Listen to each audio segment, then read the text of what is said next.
Hello bachon, let's read the question. The question says for the reaction A plus B is giving C plus D, the variation of the concentration of the products is given by the curve.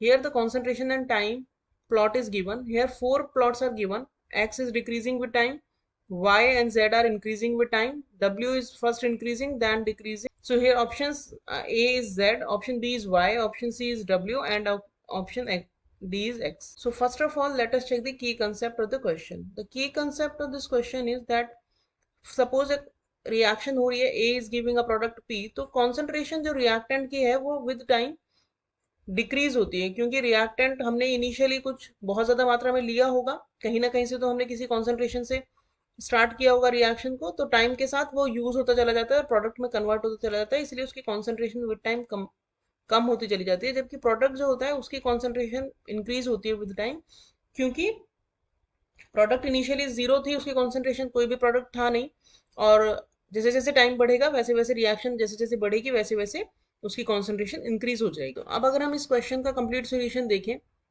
तो हमें जो plots दिए गए हैं, plot हमारा किया है concentration और टाइम का, तो ये तो क्लियर हो गया कि जो एक्स है it is representing the reactant, क्योंकि इसकी कॉन्सेंट्रेशन विद टाइम कम हो रही है। अब दो पॉसिबिलिटी हैं हमारे पास फॉर द प्रोडक्ट, W की तो बहुत ही ज्यादा चेंज हो रही है, तो W can not be the product because it is increasing then decreasing then it is going to a plateau, तो इस टाइप का तो बिहेवियर नहीं होगा प्रोडक्ट का। हमने जो समझा है कि प्रोडक्ट की जो कॉन्सेंट्रेशन है it should increase with time,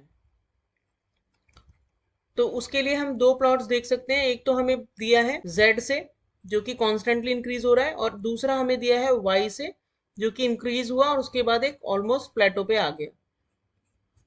तो इसमें से जो एक्चुअल में प्रोडक्ट हो सकता है वो हो सकता है Y। क्यों? क्योंकि जो रिएक्टेंट है A प्लस बी हमारा वो कन्वर्ट हो रहा है C प्लस डी में, तो इनिशियली हमारे पास इसकी मात्रा बहुत ज्यादा है, मोर अमाउंट है, और ये है ऑलमोस्ट जीरो कॉन्सेंट्रेशन, क्योंकि ये ओरिजिन से ही स्टार्ट हो रहा है, तो जीरो इसकी कॉन्सेंट्रेशन है इनिशियली, लेकिन जैसे जैसे टाइम होगा वैसे वैसे रिएक्टेंट होता चला जाएगा हमारा कम और प्रोडक्ट हमारा बढ़ता चला जाएगा।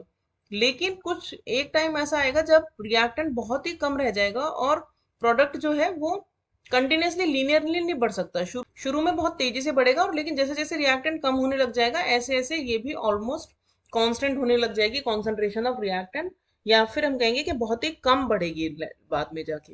तो इसीलिए जो Y है it is representing the product not Z। तो हमारा करेक्ट ऑप्शन हो गया option B. Hope you understood the solution well, thank you.